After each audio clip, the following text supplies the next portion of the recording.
We all know the numbers of the King of NASCAR, Richard Petty's career, amazing. But how much do you know about him? We talked with him for 30 or 40 minutes about his life, family, career, and legacy.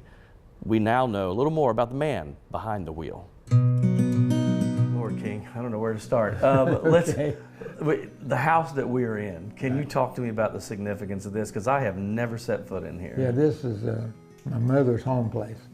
And then when my granddad and grandmother died, then the kids split it up and my dad wound up buying the place.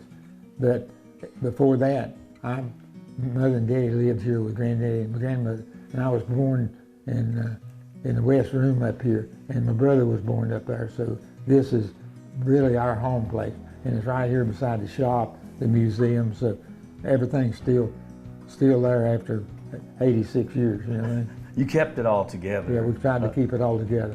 I mean, and the house is in great shape. Yeah. I mean, the memories, when you walk through here, I don't care how old you are, you walk through here, those childhood memories. Oh, yeah. You know, we used to have Christmases and stuff, and we were small. We thought this room was big, okay? You know what I mean? And we thought the house was big. But as you get bigger, the house got smaller. That's true. What are some of your childhood memories in here running around? Well, you know, it's so many. I mean, you know, I grew up here. I think we lived here till I was about five, maybe 6 years old. We moved over to another place, and the house burnt down over there. And we moved back in with Grandma and Granddaddy, and this was 42, 3, somewhere along in there. And then Daddy built a place over there for us, and then we lived over there for 3 or 4 years, and then my dad bought this place and we moved back over here. So most of your childhood was here? Yeah, the biggest part of my childhood was here, yes, definitely. But you know? Explain why, I'm sure, that's why you wanted to keep everything around this. Well, definitely, you know, from the Petty standpoint and the tomb standpoint, which my mother was a tomb, and this is our heritage, you know what I mean? And once we moved back over here, then Daddy got in the racing business, and we started building these buildings around here, and started up there with a reaper shed, which was just a tin roof, and didn't have any walls or nothing, dirt floor. So we moved all the tractors and stuff out and moved the race cars in, and then over a period of time, we closed the building in, and then we put a cement floor in the thing, and then we started building real buildings.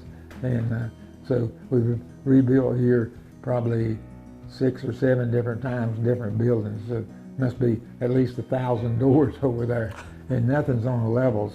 We didn't come in with a bulldozer and level anything out.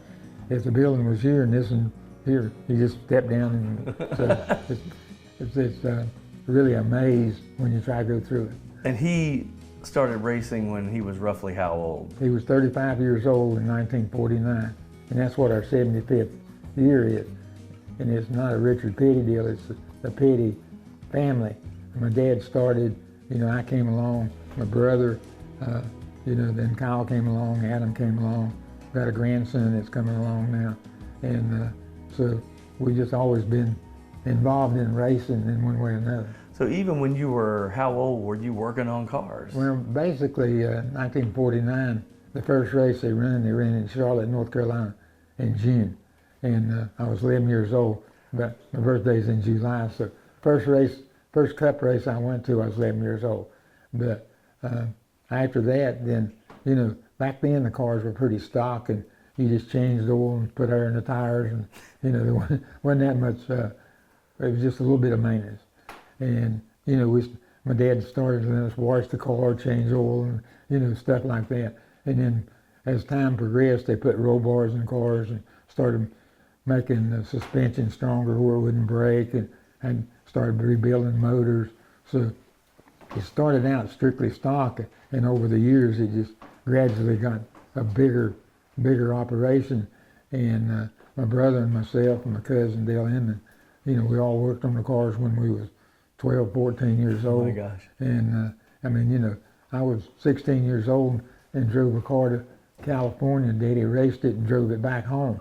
I mean, you know, so, you know, what you see today was what everybody was doing way back, and nobody had a plan or a way of doing things. He just done what you need to do. And your dad's career, you know, that really kicked everything off, Yeah, right? yeah. His success was the foundation for Right. everything. Talk Yeah. about his Yeah, success. see, he started off in these little 6-cylinder Plymouths, and they wouldn't run fast, but they didn't break things. And, you know, they would run against the Oldsmobiles and the Fords and Pontiacs, different deals with bigger motors and stuff. They could run faster than Diddy, but they would break down, and we wouldn't. So, you know, really, I think it was like 1954 or something before my dad ever got a car that would really run fast.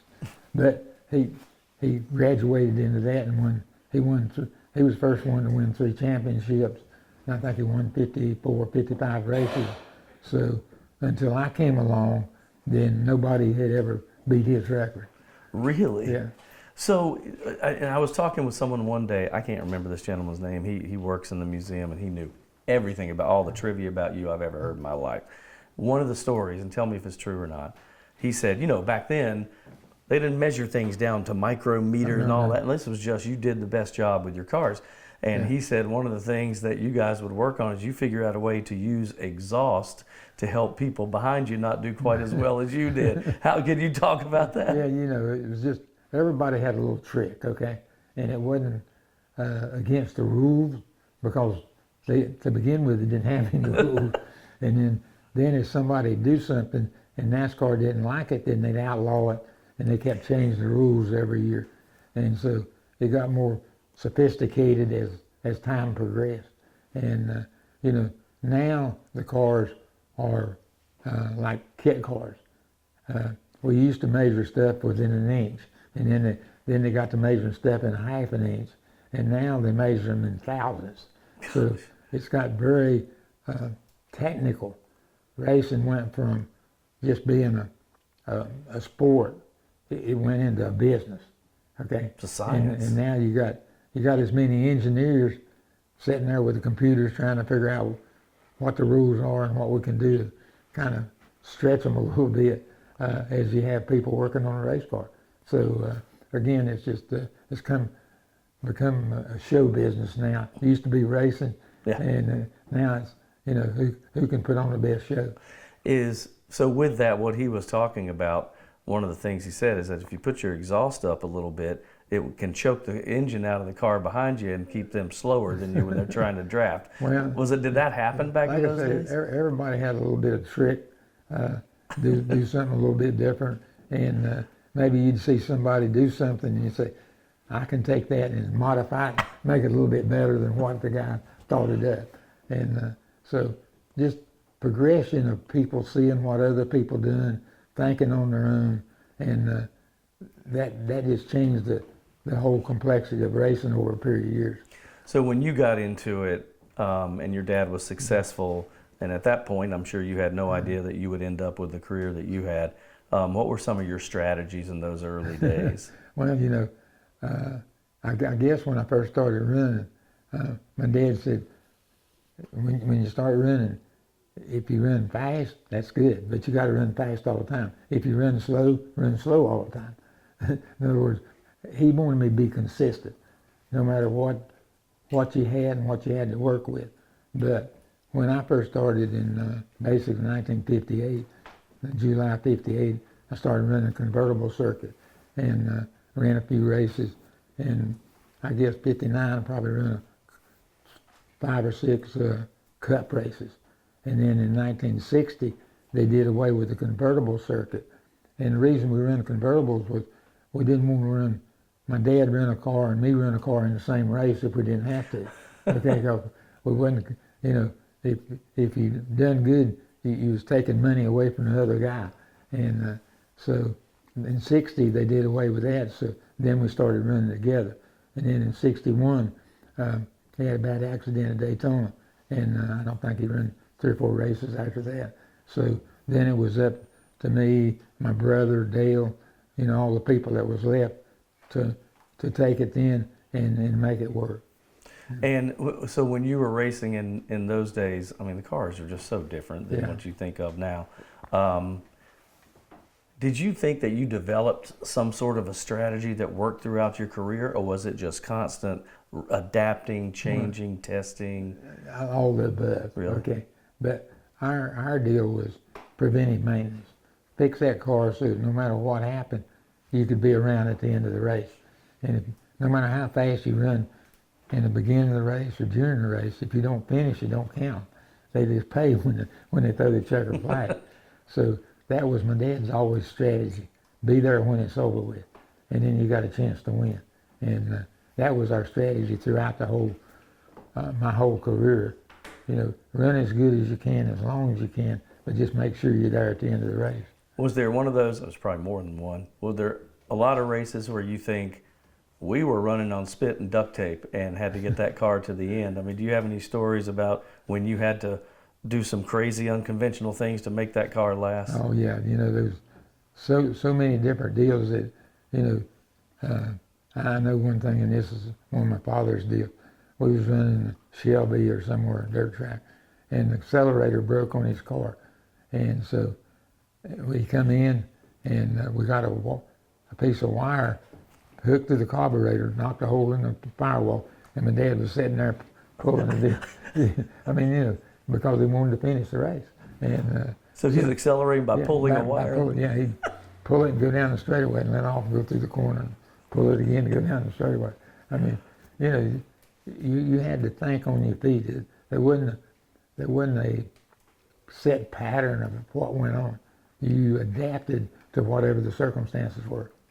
And, you know, and when I look at wrecks in those days and wrecks today, you know, that's a whole different ball game. I mean, those wrecks, when you were in one of your worst, what's that like for a driver, especially back in those days? You know, I've been in a bunch of wrecks. I think, you know, no matter, I don't know how many concussions I've had. Broke my neck a couple times, my shoulders, my ribs, you know, my legs, my feet, you know. And the big deal was you go to the hospital and the doctor say, okay, you know, this is broke. And I said, when can I get out of here? Got a race next Sunday. So, you know, you drove with a broken neck, you broke ribs, broke feet, broke legs, because that was our living. So we had to show up at a racetrack to get any money. And at that time, there was no sponsorship. So it wasn't a deal where you'd get paid to run the whole year, and if you didn't run all the races, you still got paid. Don't work that way. It didn't work that way at that time. So, you had to win. Whatever the circumstances, we adapted to whatever they were. Your dad, if you could, what's the one thing you think that, you know, as we get older, I've lost my dad a long time ago, and there's always certain things that stand out that they say that mean something to our hearts. What did he say to you that you carry to this day? You know, so many different things. I've seen my dad operate in all kinds of different circumstances, and 90% of the things I went along with, but 10% I did on my own. You know what I mean? I didn't like the way he approached that or whatever. But overall, I couldn't have had a better teacher, from the morals and that I was taught from my mother and daddy, how to treat people, you know, how to treat the race car, how to treat your competitors, how to treat your family from that standpoint. So it couldn't have, you know, I look back and I say, okay, here I am, I'm doing what I'm doing. I wouldn't change a single thing in my life. If I did, it don't only affect me, it affects people around me. So from that standpoint, no matter what you did, in other words, if I'd have been second in a race instead of first, everything would have been different for a lot of people. You know what I mean? Or, you know, just meeting people or going places. So I've never done everything all right. I've tried to stay like 51% anyway, try to stay on the top side of it. You know, that answers, I'm skipping ahead because I want to go back to your career in a minute, but one of the things I've always noticed about you, and I've seen you, met you, been in events for almost 4 decades, and I've never seen anybody treat their fans the way you do. And that sounds like it came from your dad. Well, it did. I mean, you know, to begin with, we didn't have sponsorship, okay? And the promoter could not pay us money when the race was over if he didn't have spectators. So the spectators were our sponsors. So you say, okay, I'm gonna sign this autograph. Thank you for buying a ticket so that I can get my dollar for what I've done today so I can go home and feed my kids. So, Yeah. you know, so it was just an automatic deal. It needed to be done, and you know, from that standpoint, like I say, the fans were our sponsors. And so, you know, now you see the drivers and stuff now, they treat their fans different than what we did, okay? What our crowd did when we came through, because they're more responsible to the sponsor or the car owner, so they got to please them first, and then they get down to. We went the other way around, you know. Yeah, you didn't have someone teaching you how to mention every sponsor. Every time the TV microphone is in their face, they got to say that number 4 Pontiac GMC, you know, whatever. In your career, so early on, well, so then I heard another story, and I need you to correct this or not correct it. I heard when you were dating Linda, who would be your wife, that you were racing, and you would have to pick her up sometimes in a car that was almost like a race car. Is that true? The car I picked her up with had been a race car. I mean, like a 56 Dodge, something like that. And we just, in the car, we just had a bucket seat. And I'd go pick her up, and I'd put a rim in the right front and put a cushion or something on it, and she'd hold on. Okay, you know. I finally got a car that had seats. Yeah, I bet you did somewhere. She'd appreciate that, I'm sure. But she was like 16 years old. She didn't know any better. I didn't know any better either. You spent many nights driving up and down these roads around here. But yeah, all these roads was dirt when I grew up. Yeah. Was she your rock through all this? Oh, yes. Because once your dad passed, she kept everything going. We had different responsibilities.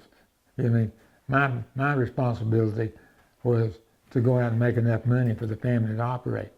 I'd come in and throw it on the table. She looked after the money.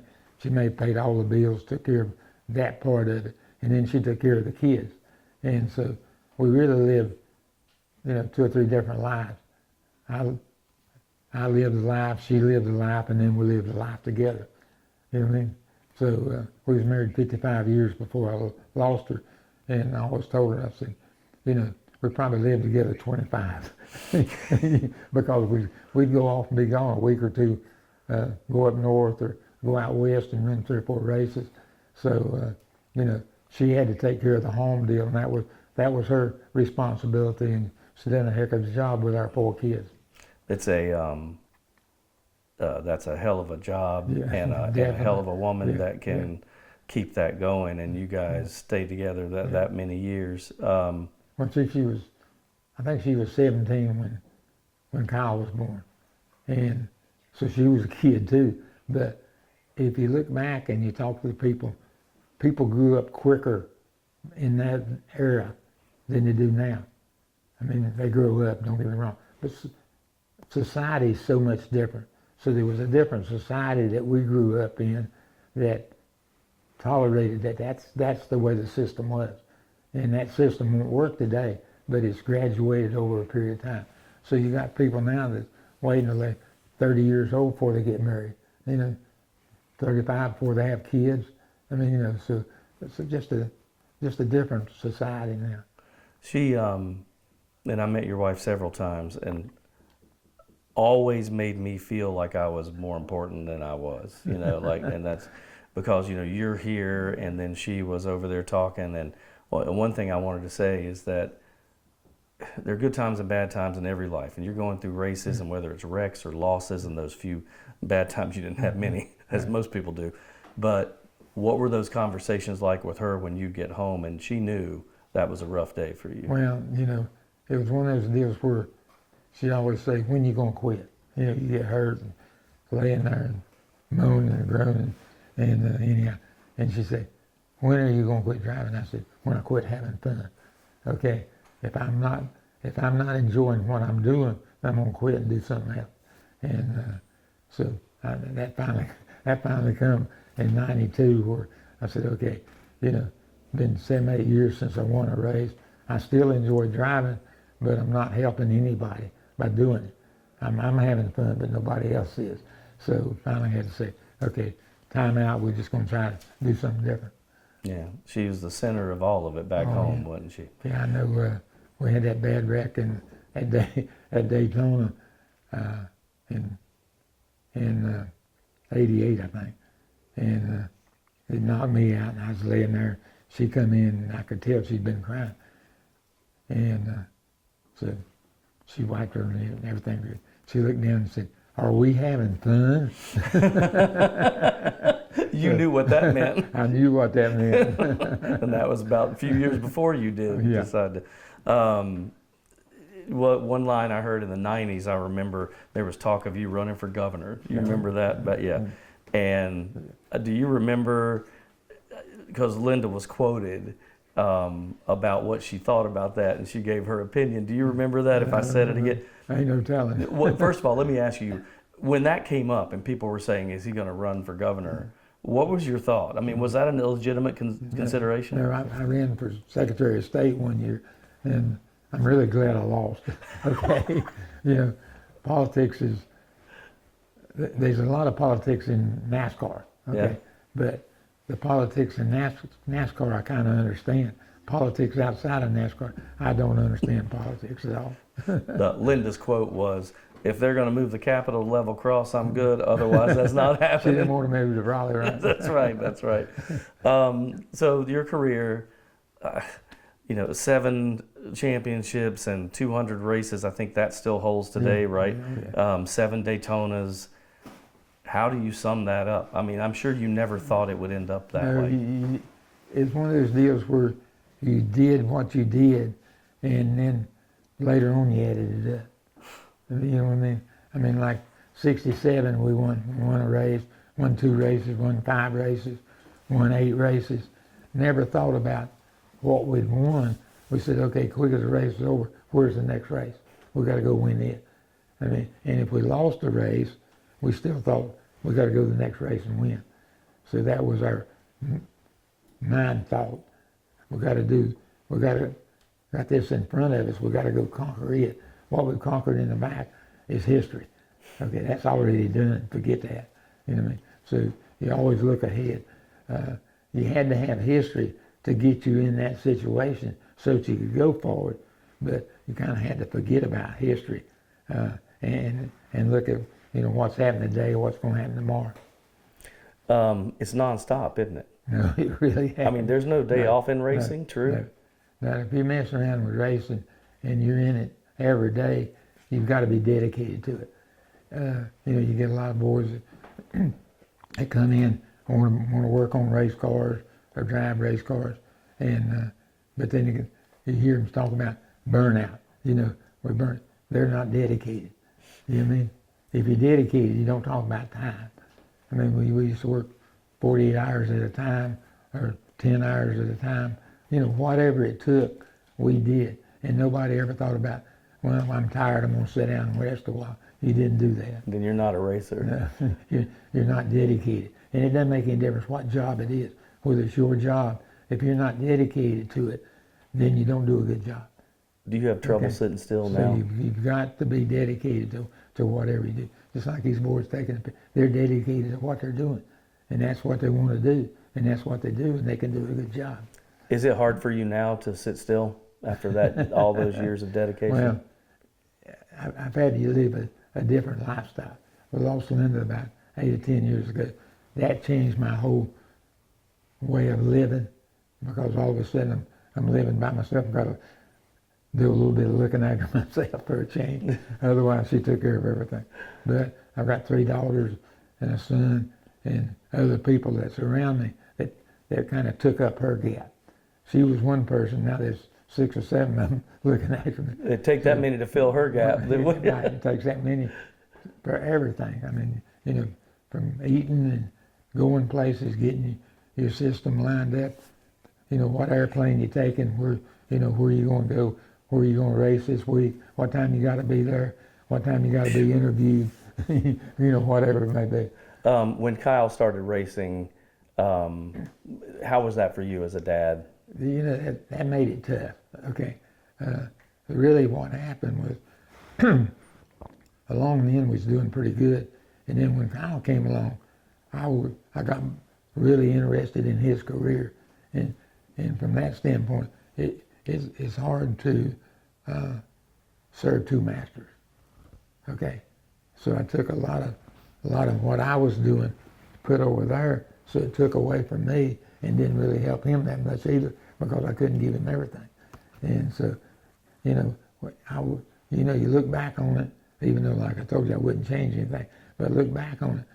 When he started, I should have quit then, you know what I mean, and then put all my effort into what he was doing. And I think we both would have been more successful, but again, that's not the way we've done it, so we're tolerating and making it work the way it is now. Good times and bad times in every life. And I have to go back. I want to tell you this quick little story. When I worked at another TV station and I was in my 20s and I was hosting a science fair at an elementary school, and this kid came up to me and asked me for my autograph, and I did it. I thought that was really sweet. Teacher pulled me aside and said, "Do you know who that was?" And I said, "No." She said, "That's Adam Petty." And I said, "What?" And I tried to find him to get his autograph because I didn't know. So obviously with Adam going through all of that, I don't even know how you put that into words, but what was that like for you? You know, it was one of those kind of deals that at the time Adam started, Kyle took away from his career to try to help Adam. I was trying to help Adam. And, you know, Ben had been my father, me, Kyle, then Adam was the next in line. He was the fourth generation. And so everybody was pointing to Adam to take up Petty Enterprises, to take up the people before him. Big shoes. And the good Lord didn't see fit. Said, okay, this is not the way it's going to be. So we had to adapt to that. We lost him when he was like 19 years old. And the deal being, before that, he'd worked for Sprint telephone people. And they had him going to different hospitals and stuff, meeting with the kids and stuff. And one year they was in Daytona, I think, and him and Kyle was on their motorcycle, and they rode over a place called Boggy Creek, which was a hole-in-the-wall gang camp. And Adam looked around and said, "Why can't we do something like that?" I mean, here's a 19-year-old kid thinking about it. Okay, so when we lost Adam, the family got together and said, "We want to do something for Adam."